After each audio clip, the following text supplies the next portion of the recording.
Hey guys, tonight we're stepping into a steamy villa buried beneath centuries of ash and secrecy. The walls are warm with the breath of an empire, the floors echoing with soft sandal slaps, and something strange, almost electric buzzes just beneath the surface. You're not just here to gawk at marble columns and gossiping statues. No. You're here to witness something whispered about but rarely acknowledged. The invention of the first recorded sex toy, 2,000 years ago. And the woman behind it? She's not what you'd expect. So before you get comfortable, take a moment to like the video and subscribe, but only if you genuinely enjoy what I do here.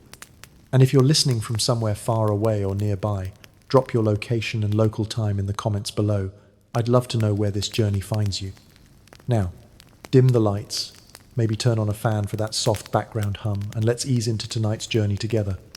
You're barefoot, and the marble under your soles feels like touching a glacier smooth, veined, shockingly cold even in the late afternoon heat. The air is thick and fragrant with crushed herbs, roasted olives, and the faint metallic tang of nearby aqueducts. You're standing in the vestibule of a wealthy Roman home, circa 15 AD, somewhere near modern-day Campania. A domus like this wouldn't open its doors to just anyone, but tonight, you're a shadow floating through time, unseen, only felt by the creak of wooden beams and the distant splash of water. You step forward, your toes curling slightly against the floor. There's a sour sweetness in the air-aged wine, unwashed bodies, citrus rubbed against sweat, and the villa seems to exhale it with every breath. Someone just walked by, close enough to brush your arm, though they don't see you. She's tall, draped in layers of stola and palla, her sandals whispering secrets across the tile. And in her arms, a bundle of cloth, square-edged, heavy, oddly shaped. You follow her down a narrow hallway where the wall frescoes leer with Bacchic eyes, up past a statue of Venus whose marble gaze is far too amused. Finally, you reach the caldarium, the hottest room of the bathhouse, and that's where you see it. Or rather, you feel it first. The heat hits your skin like a wet curtain. It's so thick you could bite into it. There's a low hiss from the brazier in the corner, and steam rises in lazy coils, blurring the outlines of the room. And there, propped against a folding chair made of ebony and ivory, is a curious object. It's bronze, narrow, with joints in places where bronze should not bend. Next to it, a clay jar, open-mouthed, thick with something slick and shimmering. Olive oil infused with lavender, maybe. Or something more exotic, something experimental. You lean closer. The object isn't ornatino golden filigree, no inlays, no inscriptions, but there's a precision to it. It's warm to the touch, faintly vibrating, not literally, but somehow emotionally, like a violin string plucked in another room. You can't explain it. You don't need to. That's when you notice the silence. This room, just moments ago echoing with the splash of water and servants' chatter, is now still, like it's holding its breath. And you, barefoot in the middle of a Roman bathhouse, suddenly realize this, whatever this was, never meant for public view. Historians still argue whether devices like this were meant purely for medicine women's hysteria, they say, with a wave of the hand, or if they served another, deeper, more personal purpose. The line between treatment and indulgence? In ancient Rome, it's thinner than a fig leaf. Your knees creak as you crouch to examine the strange contraption again. You imagine the heat of it against skin, the way the curves have been polished to near-perfect smoothness, no sharp edges, no angles that don't belong. This was made with intention and skill. A mainstream historical fact flashes in your mind. The Romans were astonishingly advanced when it came to engineering. Aqueducts, heated floors, surgical tools, even rotating dining rooms. Why not this? But here's a fringe detail. Among the ruins of Pompeii, archaeologists uncovered a room filled with dozens of bronze objects. Some easily identified, others not so much. One had soft grooves. Another had a hollow core and internal channels for some kind of fluid. Theories bloomed and withered like figs in the sun. Some say they were medical tools. Others, decorative pieces. But some just a few whisper. They were intimate machines. Your palms are damp now, not just from the bathhouse heat. You can feel your pulse in your fingertips, in your temples, in the soles of your feet. You're not just a spectator anymore. You're trespassing into a hidden story, one that smells of rosewater and rebellion. And just as you're beginning to take it all in every detail of this forbidden corner of the empire, you hear laughter. Light, tinkling. Female. It floats down the hallway like a breeze carrying jasmine. And you follow it, instinctively. Because the bathhouse might hold the artifact, but the story? That belongs to someone else. You pass under a stone arch where ivy curls like green fire. Your bare feet sting slightly on the sun-warmed tile. The laughter grows louder, less amused now. More sharp. Alive. Someone is arguing. And someone else is sketching on a wax tablet with alarming speed, stylus scraping like a secret being born. You don't know it yet, but the woman in that room, her fingers ink-stained, her robes askew, about to change history. Not with war or speeches or gold, but with invention, with touch, and with a machine that the Empire will do its best to forget. You step through the archway and into a smaller, darker room cooler than the caldarium, lit only by the flicker of oil lamps resting in shallow wall niches. The shadows stretch like silk ribbons across the floor, rippling gently every time the flames shift. The woman is seated cross-legged on a cushion, the hem of her tunic tucked absent-mindedly under her knees. She doesn't look up. Not yet. Her eyes are fixed on the wax tablet in her lap, and the stylus in her hand darts and dives like a fish navigating murky water. You can hear her breathing shallow, even focused. Her name, though you don't know it yet, is Livia Petronia, a widow of some standing. Her husband died 3 years ago for her, most likely, though official records say divine affliction. Since then, she's lived alone, with only 2 servants and a courtyard full of cats. She wears no mourning veil. No one dares ask why. The stylus makes a final sweep, and she exhales like she's been holding her lungs hostage for hours. She sets the tablet down on a table carved from African cedar, its surface cluttered with scrolls, glass bottles, and something wrapped tightly in red cloth. It's not the bronze Devisenot yet, but you can feel its presence behind the curtain of her intentions. A mainstream historical fact. Upper-class Roman women were highly educated, especially widows, who had the rare freedom of legal autonomy. They could own land, manage estates, and quietly sponsor artists and inventors. Some even dabbled in invention themselves. But their ideas were rarely recorded under their names. Ideas in Rome belonged to men, unless a woman kept hers hidden. Your knees pop softly as you crouch behind a column, watching Livia unfurl the cloth bundle. Inside is a prototype, a smaller, cruder version of what you saw earlier. This one's wood, not bronze, and the grain is splintered near the top, but it's unmistakable. She turns it slowly in her hands, testing the weight, the balance, the groove down the center where something soft might once have been inserted. Her fingers pause over a hairline crack near the base. She sighs again, disappointed, but not defeated. You notice something strange about the room. There's no mirror, no jewelry, no tokens of vanity. Just tablets, scrolls, and an overwhelming smell of beeswax and old herbs. It's not a boudoir. It's a laboratory, a place of focus, a place of frustration. You shift your weight and nearly knock over a basket of pumice stones. It's filled to the brim, each piece rounded, smooth, worn from long use. She used them to carve, maybe, or to polish.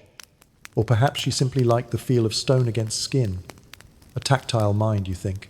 Someone who doesn't just imagine but tests. She stands, finally, and stretches shoulders rolling, spine cracking faintly like old parchment. Her robe slips slightly off one shoulder, exposing a cluster of bruises near the collarbone, too neat to be accidental, too symmetric to be anything but self-inflicted, from testing her own creations. The reality of it brushes against your skin like cold linen. She's not designing this for curiosity. She's building it from need. And suddenly you realize something else. She's not alone in this house by accident. She chose solitude. Not because she despised companionship, but because invention requires silence, secrets, space to fail. There's a fringe theory some historians have batted around, mostly in footnotes or late-night conferences, that certain Roman noblewomen paid artisans not just for jewelry or makeup jars, but for mechanical pleasures. That there was a whisper network, a kind of silk-threaded sisterhood. Livia might be the source of those whispers. She moves to a window slit and peers out into the fading light. From this angle, you can see the faint outline of Mount Vesuvius in the distance. Calm, unassuming, still decades from its infamous explosion. The irony is rich, this woman inventing tremors of her own, long before the mountain wakes up to rival her. She lifts the bronze stylus again, but not to write. This time, she points it at a series of sketches pinned to the wall. You hadn't noticed them before, but they're their faded ink drawings, diagrammatic like Vitruvian schematics, only softer. Rounded curves, annotations in Greek and Latin, and one tiny doodle of a flower in the margin. Livia, the secret engineer. You can almost feel your listener's body responding, your jaw slackening, your shoulders unclenching, your fingers trailing the cool stone column beside you. Not because this is arousing in any modern sense, but because it's human, unapologetically so. A mind refusing to be silent. Suddenly, the door creaks open, and a young servant girl peeks inside. She's holding a tray with a jug and 2 cups wine or water, hard to tell. Livia turns, nods, and says something too softly for you to hear. But the girl hesitates before leaving, her eyes darting to the object on the table, then to the diagrams, then quickly away. That lingering glance tells you everything. The household knows. Maybe not the specifics, but enough. And they've chosen silence. You hear Livia mutter something possibly to herself, possibly to you. It's a mix of Latin and something else. A whisper, a warning, or maybe an invitation. You lean closer, half expecting her to turn and look you dead in the eyes, but she doesn't.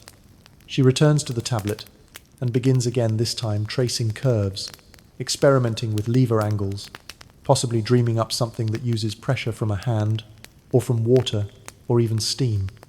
And just as your spine begins to loosen, the light changes. The room dims not from the setting sun, but from the sudden disappearance of sound. Outside, the birds stop. A dog in the distance whines, then goes quiet, and Livia freezes, her stylus mid-air. Because just like that, the safe little world of wax and invention is about to crack.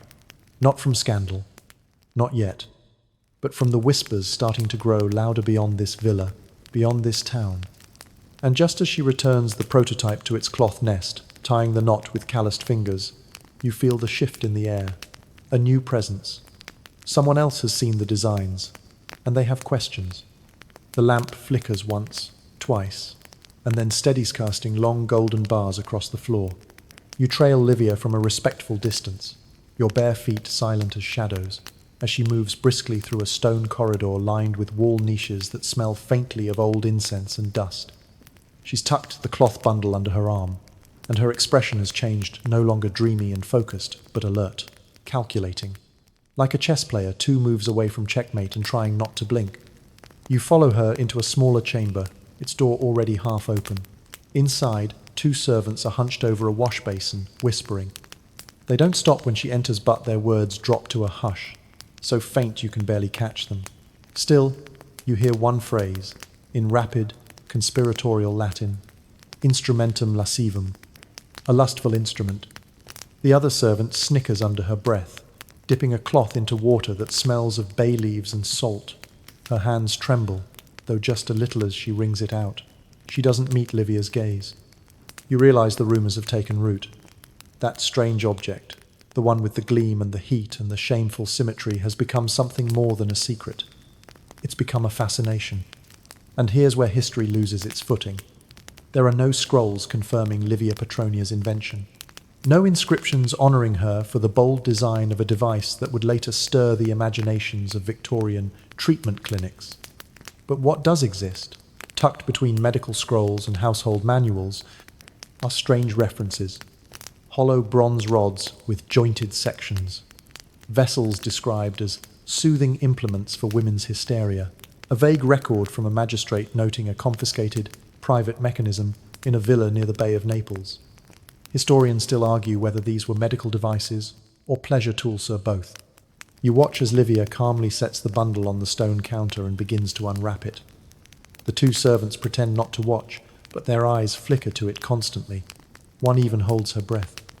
And when the final layer of cloth falls away, revealing a newly oiled piece of bronze, more refined now, slimmer, with a rounded tip and delicate seams. They both let out a sound that isn't quite a gasp, more like reverence or fear. Livia doesn't speak. She doesn't need to. She simply lifts the object, holds it up to the lamplight, and turns it. The bronze catches the glow like honey, clinging to a spoon smooth, thick, and glistening. You can almost hear it hum again, that same odd energy in the air, the way certain stones feel when lightning is nearby. Your feet ache from standing still so long, and your shoulders are beginning to tighten. The room is warm, not from fire, but from tension, the kind that builds quietly, then breaks. One of the servants, the younger one with the fraying hem on her tunic, finally speaks. Domina periculosa est?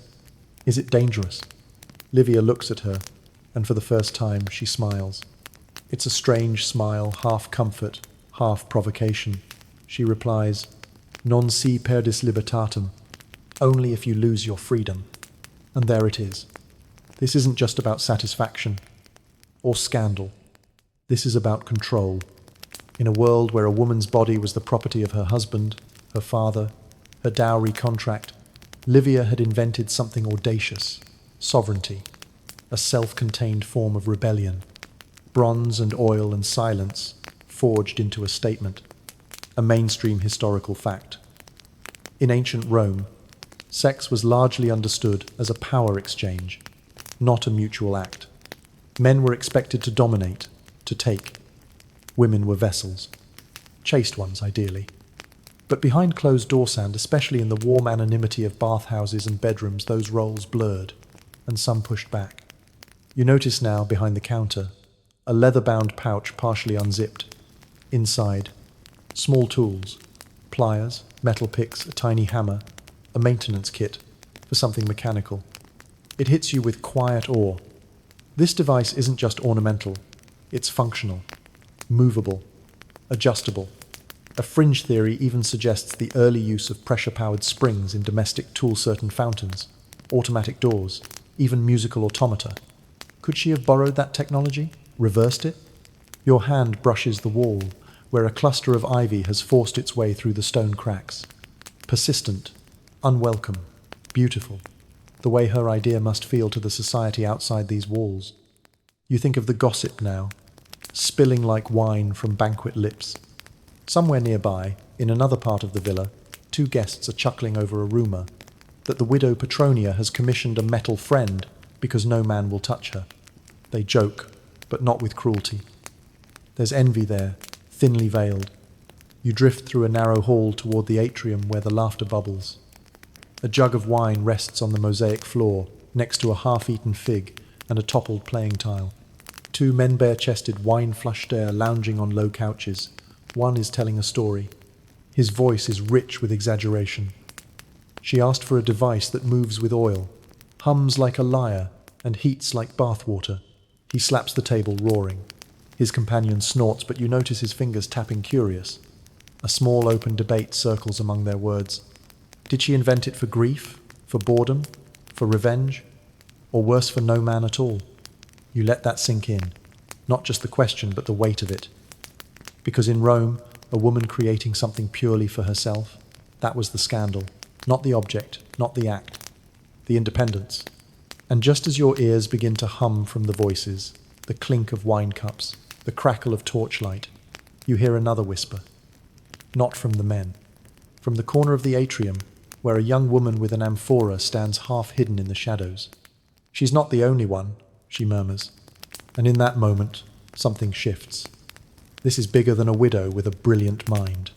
There are others, quiet inventors, tinkerers, curious minds hiding behind veils and modest glances. Maybe the gossip has spread, not to mock but to inspire.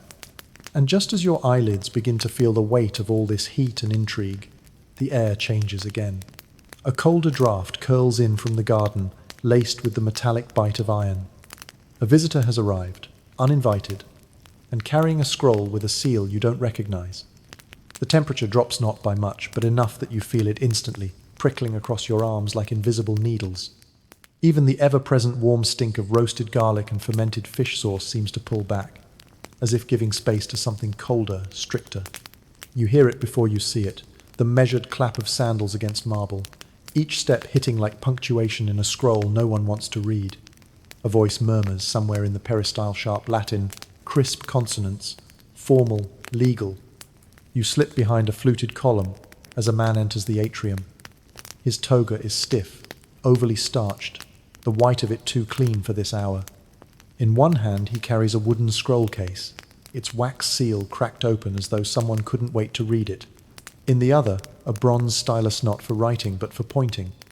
You know his type instantly, a magistrate, low-ranking but dangerous. The sort who enforces decency when real crimes are too difficult to prosecute. Livia is already in the atrium when he arrives. She hasn't changed clothes. Her hair's still slightly mussed from the hours spent hunched over diagrams. She doesn't bow. That's what strikes you first. She stands perfectly upright, arms at her sides, eyes steady like a marble statue that learned how to breathe. The magistrate clears his throat and makes a polite, legalistic greeting. It has the rhythm of courtesy, but none of the warmth. He talks about public rumour and concern for decorum. He never says the word device, but it floats between them anyway, as palpable as steam in the air. You shift, your shoulder brushing a mosaic tile shaped like a dolphin. It's chipped, worn. A little like Livia herself, if you're being honest, beautiful, but no longer new. And yet, utterly unshakable. A mainstream historical fact.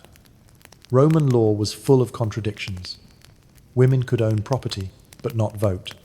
They could host salons, but not speak in court. And above all, they could be discreetly powerful, but not overtly rebellious.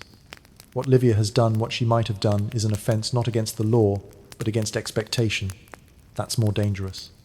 The magistrate begins listing things, whispered accusations, reports of irregular deliveries from a metalsmith, suspicious diagrams left near a public fountain, a scroll, unsigned, describing a mechanical instrument for female stimulation. He doesn't accuse, he suggests, because if you can't prove a woman is guilty, you just let everyone imagine she is. The servant girls are silent now, hiding near the kitchen threshold. Even the gossiping men from earlier have slipped out, their laughter replaced with the careful hush of people who know when not to be noticed. Livia listens. She doesn't nod, doesn't protest. She simply reaches into a nearby urn and pulls out a folded piece of linen. Inside it, a thin bronze coil, unmistakable, one of the early prototypes. She holds it out like an offering, or a dare. The magistrate pauses. His hand twitches around the scroll case. He wasn't expecting this. Compliance, yes, but not clarity, not pride. She says something quietly so softly you almost miss it. Do you want to see how it works? And there it is. Not a weapon, not a seduction, a challenge. Because for Livia, this object is not lewd. It is brilliant, precise, necessary. For her, it is the answer to a question no one dared write down. He stammers, declines. Of course he does. What else can he do? If he accepts, he becomes complicit. If he refuses, he loses face. So he issues a veiled warning, instead something about private conduct becoming public curiosity, and tucks the scroll back into its case like he's sealing away temptation itself. And here's your fringe detail. In some corners of the empire, particularly Alexandria and Ephesus, records describe odd machines used in women's healing temples. Devices that vibrated, rolled, used steam. Scholars insist they were medicinal, therapeutic. But you and I both know how thin that curtain is. The magistrate leaves without further comment. His sandals strike the marble one last time and then disappear into silence. The villa seems to exhale. One of the servant girls wipes her brow with her sleeve. Another laughs nervously, like a mouse who realizes the hawk was blind. And Livia? She doesn't speak. She doesn't return to her room, or the bath, or the workshop. Instead, she walks to the edge of the atrium, kneels by the trickling fountain, and plunges the prototype under the water. It disappears in a swirl of bronze and foam. Then she leans forward, cups the water in both hands, and presses it to her face. You can hear her breath as it escapes hers low and steady, like a woman who's just walked a tightrope and landed on her feet. Wet curls cling to her cheeks. Her robe darkens where the water drips. And still, she says nothing. You move closer, heart soft in your chest. The weight of the moment presses against your spine. The object still rests at the bottom of the fountain, glinting between lily pads and coin-offering shafts sacred, half profane. There's a rustling in the courtyard. A guest has returned one of the men from earlier. He's carrying a fig leaf folded like a note. You catch a glimpse as he passes, a crude drawing. Rounded, suggestive, annotated with measurements. He hides it quickly under his sash. And suddenly, you understand, it's begun. The design is spreading, not just through gossip, but through imitation. She hasn't just made something private. She sparked something communal. Another woman enters the courtyard. Then another. They're older, quieter, draped in dyed linen. Widows, maybe. Or midwives. They gather by the fountain. No one speaks. Livia rises slowly. Her knees crack faintly, like yours did earlier. She steps away from the water, bronze droplets still clinging to her fingers like rings. She looks at them, these women who've come without invitation, and they look back. No words, just a nod. And just as you begin to wonder what will happen next, what this quiet, humming rebellion might become, you hear it again. The same servant from before, whispering to someone else in the kitchen. She made it for herself, but maybe it's for us too. And just as the lanterns begin to dim and a soft breeze stirs the heavy curtains, something stirs in you too. A sense that this story is no longer confined to rooms and scrolls and careful whispers. It's moving, changing shape, multiplying, and it's only just begun. The next morning arrives, not with birdsong, but with the thick perfume of citrus oil and freshly pounded herbs. Your nose catches it before your eyes even open basil, bay, a hint of lavender wilted by heat. The villa is quieter than before, but not asleep. It breathes differently now, like a body holding in a secret. You trail Livia again, this time into a part of the house rarely walked by guests. A narrow passage curls toward the rear wing, where the walls are lined with tall wooden cabinets and the floor softens into compressed clay. A storage area, you assume. But when she opens one of the cabinet doors, the air hisses with the scent of beeswax, hot metal and ink. It isn't storage, it's something else. The room is dim but focused. A small oil lamp glows from a stand, illuminating shelves cluttered with scrolls, not just literature or legal texts, but recipe scrolls, treatises on the humours, diagrams of the human form. Some are Greek, some Latin, a few oddly Egyptian. The ink is faded, edges are frayed. One parchment is bound with a red thread and marked with a wax seal shaped like a fig. She unties it. You watch her fingers as she unrolls the scroll, careful not to smudge the ink. The illustrations are precise, but they breathe organic curves, labelled apertures, arrows showing internal motion. It's not a design for a building or a fountain. It's a body, a female body, drawn not with shame, but with reverence. The genitalia aren't censored or simplified. They're studied, labelled, valued. Mainstream historical fact. The Greeks and Romans were surprisingly sophisticated in their anatomical studies.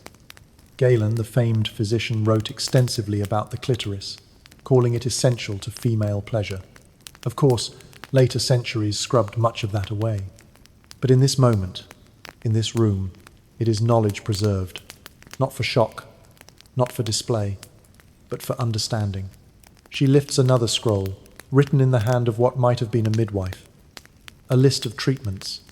Fig paste for dryness, crushed opium for pain, warm stones for womb agitation. You notice one lineodly phrased, as if it didn't belong. Instrumentum ad tranquillitatem feminae, cavum, lubricatum, movens. An instrument for calming the woman. Hollow, lubricated, moving. Fringe detail. In ancient therapeutic practice, certain womb massages were prescribed for women experiencing anxiety, sadness, or what we now call depression. The goal was to release trapped humours. Sometimes, midwives administered these manually, but just sometimes they used tools. Livia pulls a small clay pot from the shelf. She opens the lid. The smell inside is dizzying like rosewater left to ferment. She dips a finger inside. The texture is thick, silky, slightly iridescent. A blend of olive oil, pounded lotus root, and something else. Something spicy. Ginger? Cinnamon? Your skin tingles just imagining it. She murmurs a recipe to herself, adjusting the proportions. Her tone is soft but methodical. No ceremony. No poetry. Just function. It reminds you of someone adjusting a music instrument, tightening strings, tweaking pitch. Except the song this time is skin, and the melody is sensation. You move closer. A small metal mold lies beside the pot. It's vaguely phallic, but more symbolic than explicit, curved slightly. Ridged, as though mimicking not anatomy but rhythm, the form of movement itself. Livia picks it up, weighs it in her hand, and you catch the strain in her knuckles. She's been doing this for a while. Testing, holding, measuring. This isn't about novelty anymore. It's about refinement. She's chasing something precise. A moment, a sensation, a truth. You feel it in your own body, two shoulders loosening, spine aligning, heartbeat steadying.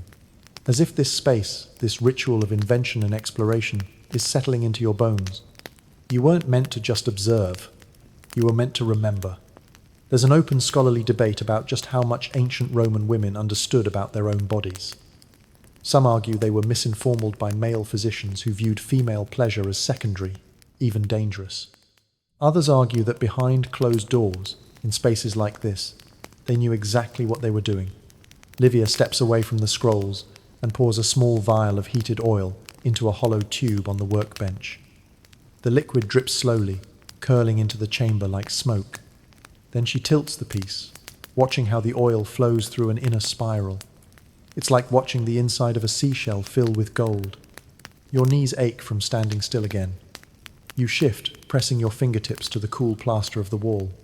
The sound in the room is gentle like water moving through pipes, or a cat cleaning its paws.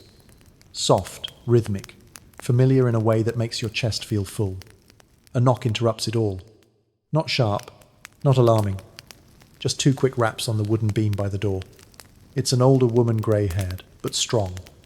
Her face is lined like folded linen, and her tunic is dyed a deep umber, the colour of dried figs. She says nothing as Livia turns, just reaches into her satchel and pulls out a folded piece of cloth. She places it gently on the table, unfolds it. Inside, a set of tiny clay moulds, each slightly different. Curved, twisted, hollow. Their early designs seem perfect and cracked from age, but each one bears a mark, not a name, a symbol, the same one you saw on the scroll, a fig with a small star above it. Livia smiles. She touches one of the molds, then her own, then back again. You understand now. This didn't begin with her, and it won't end with her either. She's not the first, just the latest in a lineage of quiet, brilliant women, passing knowledge not through libraries, but through objects, through touch. The older woman doesn't stay. She nods once and leaves, her steps steady as prayer. Livia returns to her bench. The lamp flickers again, the oil hums. And just as you think she might rest, she pulls another scroll from the shell phone she hasn't unrolled in years. This one is different. It's titled Thermae Secretum. And just like that, the story deepens. The scroll crackles as Livia unrolls I Told Her Than the Others. The parchment yellowed, its corners brittle as dried leaves. The ink is faded to a russet hue, but still legible if you squint. You peer over her shoulder, the way you might at a stranger's private journal, drawn in by the feeling that what you're seeing wasn't meant to survive this long, and yet somehow did. Thermae Secretum, the secret of the baths. It's not just a medical guide, not just a list of herbal poultices and steam infusions. No, this scroll reads like a coded invitation.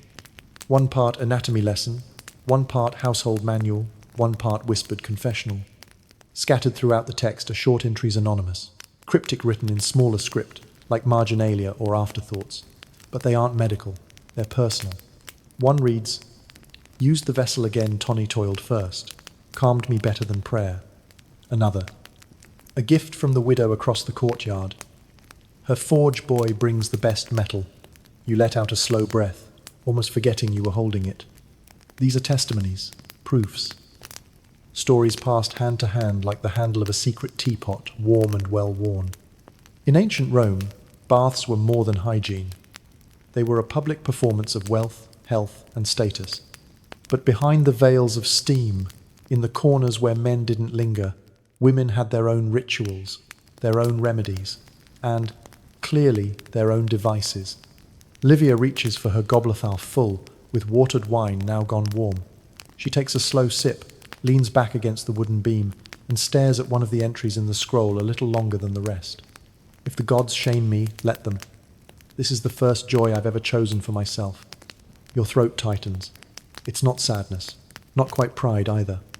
It's the strange warmth of understanding how, across centuries, miles, and languages, someone dared to write their joy into history, even if they knew it might never be read.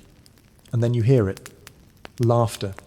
Soft, layered, drifting in from the banquet courtyard like spice carried on wind. Someone's thrown a midday feast. You step away from the workroom. Livia doesn't stop you.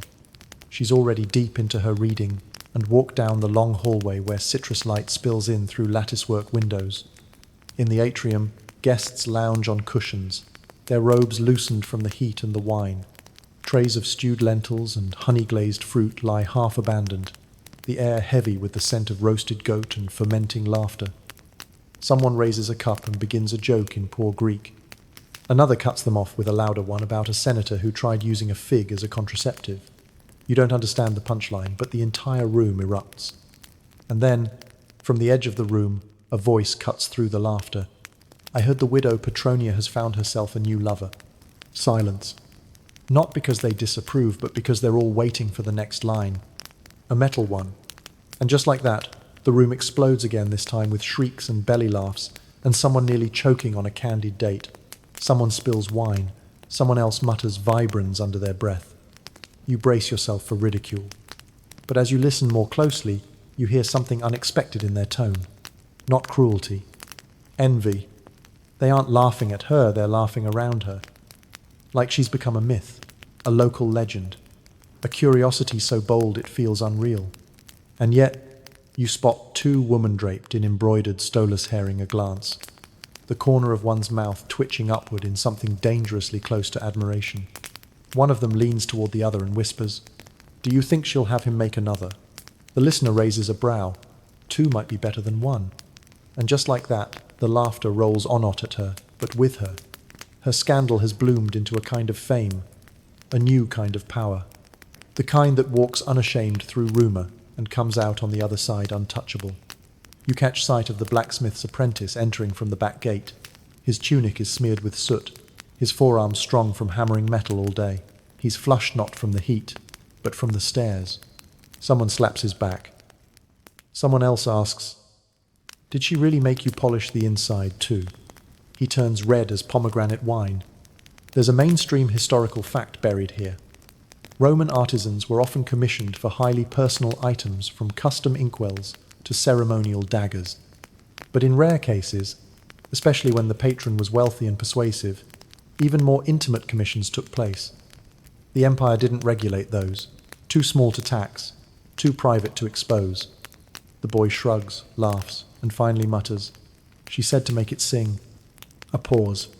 Did it? He just smiles and doesn't answer. The air is thick now with more than food and innuendo. It's charged like a summer storm gathering just behind the curtains. You can feel it in your own body, your toes curling into the tiled floor, your shoulders softening into the moment. You're no longer just observing, you're immersed, soaked in the wine and the laughter and the daring freedom of it all.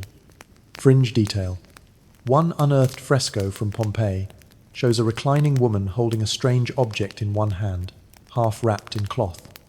Scholars still debate its purpose. Some say it's a scroll. Others say it's a stylus. A few quietly suggest it's something else. But the look on her face? That of a woman who knows exactly what she's holding. Back in the workroom, Livia stands. She rolls the scroll carefully and wraps it once more in cloth, then places it in a cedar box beneath a loose floor tile. Not hidden, just tucked away, for someone to find when they need it most. She doesn't join the banquet. Doesn't need to.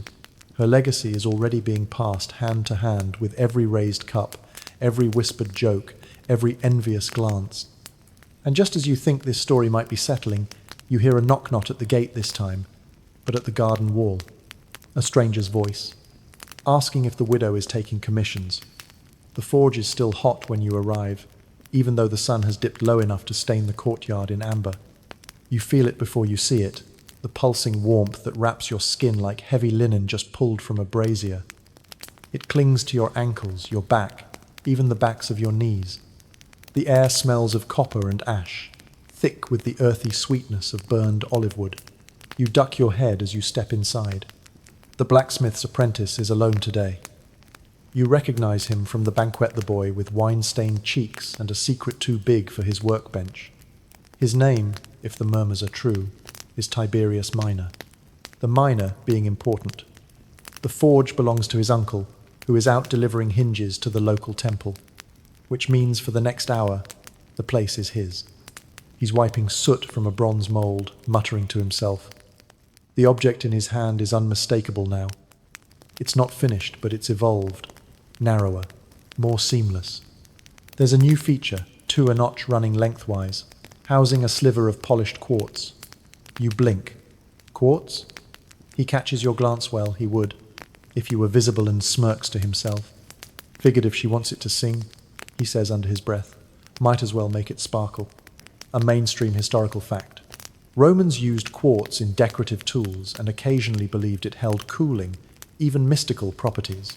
But using it here, inside this kind of object, that's innovation born not of superstition but of aesthetics. Its form-marrying function in a language no senator would ever understand. He sets the mold down and opens a small drawer beneath the bench. Inside are slips of parchment sketches, notes, half-baked diagrams with scribbled numbers. One has a list of oils: sesame, almond, myrrh. Another notes, test user reported slippage added groove. You stare at the phrase, that small shrug toward practicality, and it hits you like a gust from the bellows. This isn't guesswork. This is design, iteration, engineering with a pulse. There's a soft clink as he fits two pieces together, a hollow shaft into a coiled base. You hear the seal click into place, like the closing of a secret. And then, the strangest sound, a whistle. High-pitched, brief. Tiberius grins. Finally, she said she wanted it to breathe. He means venting, of course, a cooling system so it doesn't overheat. But the way he says it, you imagine the device as something alive. Not human, not divine, just honest. Something built to respond. There's a fringe theory floating among some classicists that certain Roman engineers dabbled in responsive sculpture, art that moved or changed based on temperature, pressure, or contact. Little evidence survives. A fountain here, a moving mask there.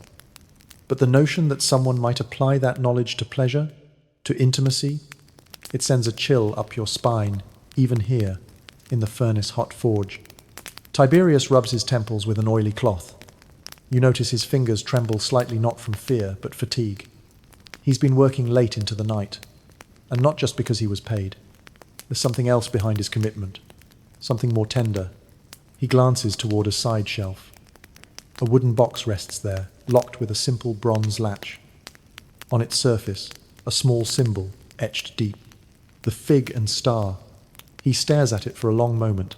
Then, softly, she said women don't get to choose the shape of their joy. His voice cracks a little. So we make a new shape. You sit down beside him, or rather, you lower yourself onto an overturned stool that's still warm from use. Your muscles throb slightly, like you've walked too far too fast, and the soles of your feet itch from all the standing. The forge flickers and hums like a resting animal. And then, behind you, the door creaks. Livia enters. She's wrapped in a travel cloak this time, dyed dark like a storm-heavy sky. Her hair is braided back, face clean of powder, lips chapped from wind. She doesn't speak right away, just crosses the forge and lifts the object from the bench. Her hands are steady. She turns it over, presses the latch, checks the seal. Then, almost imperceptibly, she nods. Tiberius watches her with a mixture of awe and nervousness. You can feel it radiating from him the way a student watches a teacher they hope to impress. Or maybe a priest waiting to see if the altar fire lights. Livia says only one word, again, and the boy gets to work. No protest, no comment.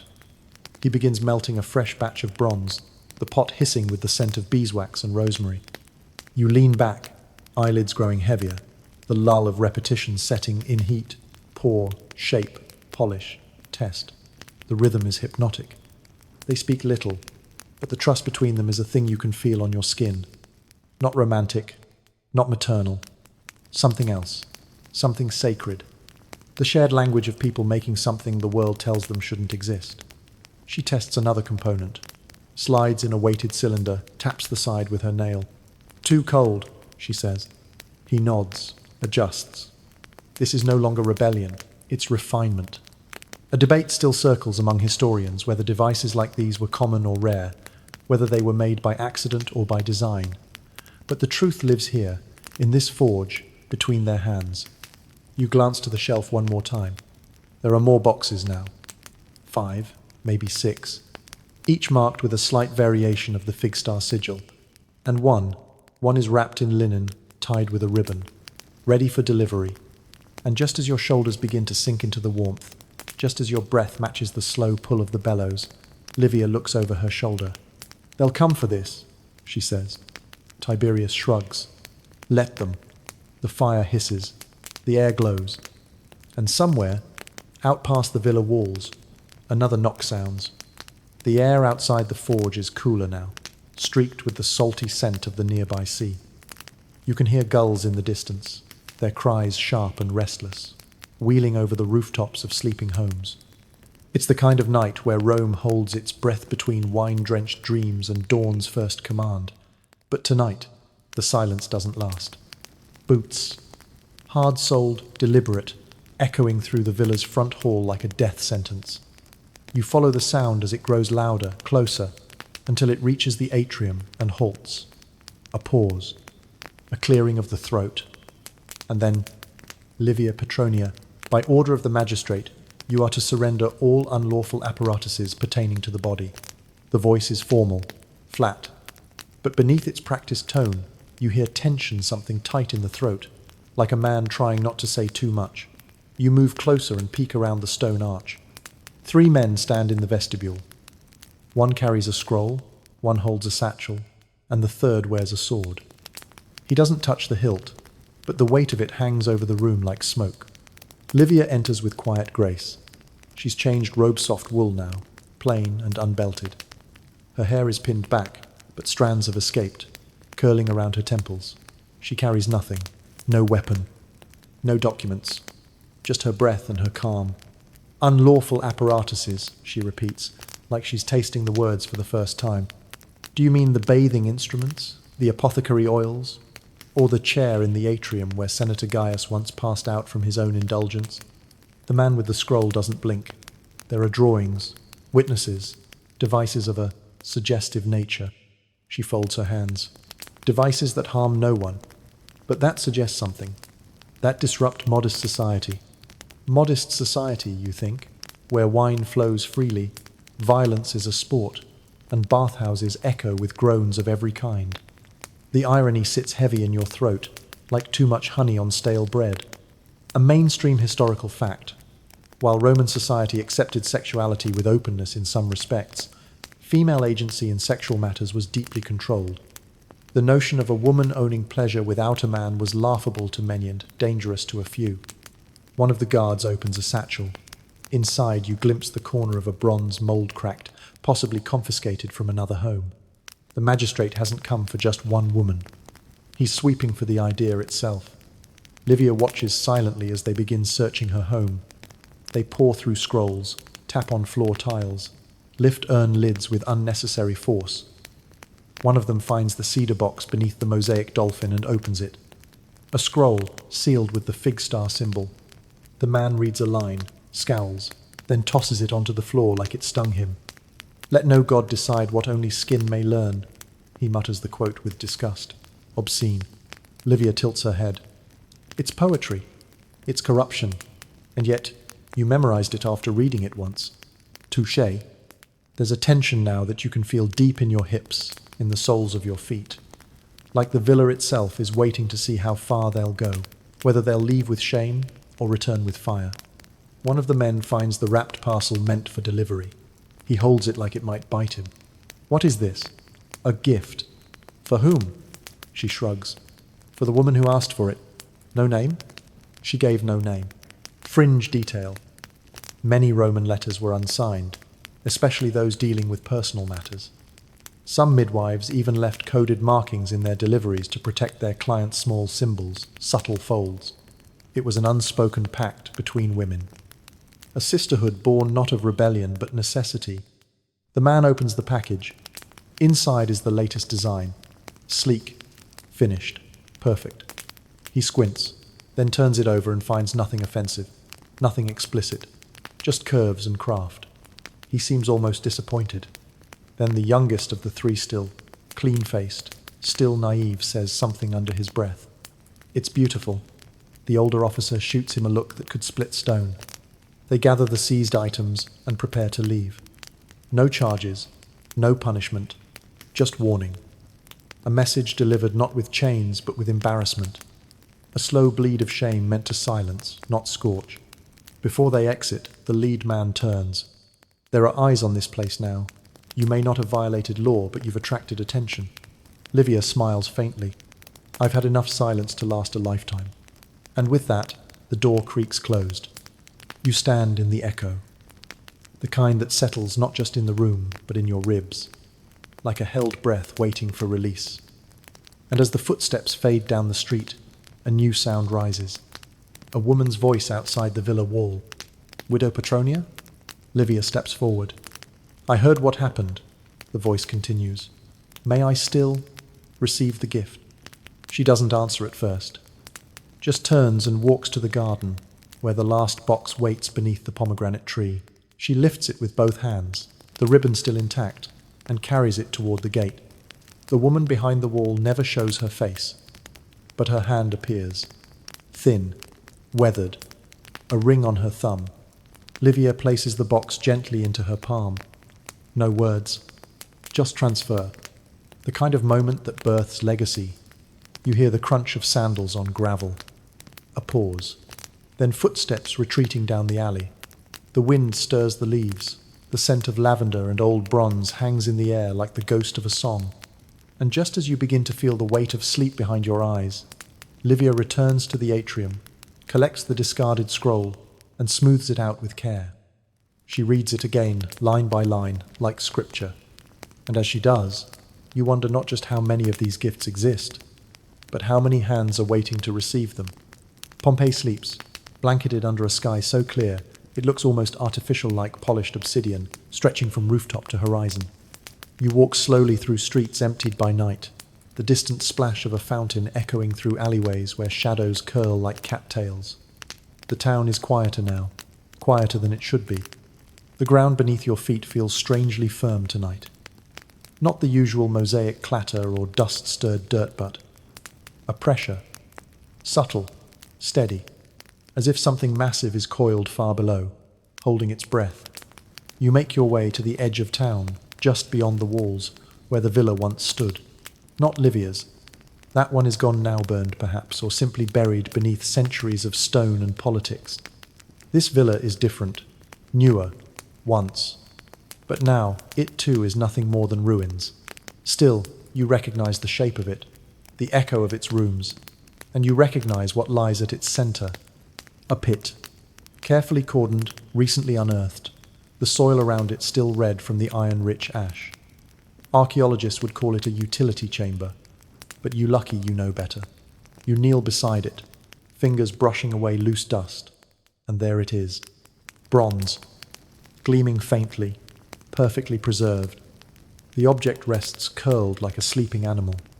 The outer casing is seamless, the joints intact. There's a faint line where two halves once locked together, and near the base, beneath a ridge of polished detailing, you find the symbol, the fig and the star. Mainstream historical fact. When Pompeii was buried in 79 AD by the eruption of Mount Vesuvius, the city was flash, frozen in time. Entire rooms, meals, bodies preserved mid-breath. Thousands of objects were found, from fine jewelry to mundane cooking tools. But among the most curious finds were intimate items, perfume bottles, erotic frescoes, and once a bronze device with no clear function. No record was made public of its origin. No museum labeled it for display. You lift the device in both hands. It's heavier than you expected. Solid, real. The surface is cool against your palms, despite the summer air. It doesn't vibrate, doesn't move. But it radiates something, a kind of warmth without temperature, a presence. And suddenly, you're not alone. Your mind drifts now, slips into the past. The room reforms around you. Columns rise like tree trunks from the soil. Frescoes return in color. Wine, red, honey, gold, fig leaf green. The scent of oil and wax fills your nose. And there she is. Livia. Not young, not old, just steady. She sits by the window, brushing oil into a piece of cloth before wrapping the object gently. She hums a tune you don't recognize, but your heart does. It's the sound of concentration, of pride, of holding something finished in your hands. Fringe theory alert. Some scholars believe that in the final days before the eruption, many citizens felt something, a wrongness. Animals fled, water lines changed, and yet they stayed. Why? Maybe, you think, because they were waiting for closure. And Livia had hers. You blink. The vision fades. You're back in the ruin. But the air feels different now, thick with ash, yes, but also with memory. A memory carried not in words or records, but in shape, in silence. Your thumb traces the seam of the device. The craftsmanship is astonishing. There are inner grooves, barely visible, and when you press gently, a compartment opens. Inside, a vial, glass, empty, but still scented faintly with something sharp and sweet. Myrrh, perhaps, or that same lotus oil from the apothecary's scroll. It's not just a tool, it's a vessel, for desire, for autonomy, for joy. And then, you notice what's carved inside the lid so faint, it's almost unreadable. For those who cannot ask, your breath catches. Livia made this for the woman who would never say the words aloud, who would never sit in the atrium and joke, or stride into a forge with a scroll of designs. She made it for the shy one, the bruised one, the widow who still flinched at touch, the girl married too young, the mother who forgot her body existed. And now, 2,000 years later, it's in your hands. The ground shifts beneath you, not enough to stumble, but enough to remember. Vesuvius looms nearby, dark and asleep, or maybe just waiting again. There's an open scholarly debate about whether the women of Pompeii had more sexual agency than their Roman counterparts. The art suggests boldness. The artifacts suggest secrecy. But perhaps the better question isn't what they had, but what they made for themselves anyway. You rise slowly, knees stiff from kneeling, the weight of the object nestled against your chest. You feel the cool of it seep into your skin, and with it, something else. Pride. This wasn't lost. It was left. Like a message in a bottle tossed not into the sea, but into the future. You turn to leave, and as you walk back down the crumbling path, you swear the air behind you warms. Not just from sun or season, but from presence. She's still here, you realize. Not in the ruins, but in the design, in every curve, groove, and clasp that defied erasure. And just as the town fades into darkness behind you, the stars begin to rise. One of them flickers just above the peak of the mountain, a small, steady point of light, like a fig with a star carved gently above it. You walk beneath the rising stars, the weight of the artifact warm against your chest, the wind from Vesuvius like a whisper curling around your ankles. Pompeii shrinks behind utes, buried rooms, forgotten fountains, the villa with no name where Livia once walked barefoot over mosaic stone, her thoughts louder than any senator's decree. But the story doesn't end in ash. It never does. Because somewhere, miles from this place, and centuries from its fall, another hand opens a scroll, another forge is lit. Another woman dares to imagine what her joy might look like, what shape it might take if no one told her to shrink it. And tonight, you carry that spark in your hands. It hums in the bronze, not with vibration, but with meaning. You settle under the arch of an olive tree just outside the ruined walls. The moonlight makes everything silver: the stone, the dust, even your fingers. You hold the device again, gently, reverently, like the relic it is, a mainstream historical fact. In the 19th century, during the early excavations of Pompeii, many erotic artifacts were quietly reburied or locked away in Naples' infamous Gabinetto Segreto, secret cabinet. Visitors had to request special access. Even then, women were often denied entry. Too delicate, they said. But what they couldn't hide, what they never could, was the ingenuity, the craftsmanship, the soft rebellion written into every curve of these ancient tools. Fringe detail. In one excavation journal from 1879, a single line stands out hastily scribbled, never published. Found peculiar bronze shaft, hollow, not military. That's it. No photo, no diagram, just a record of confusion, or discretion, or maybe awe. Your fingers trail along the smooth casing. It doesn't move, doesn't buzz, but it glows, as if lit from within by the breath of every woman who ever dared to want more than survival. You close your eyes, and suddenly she's there again.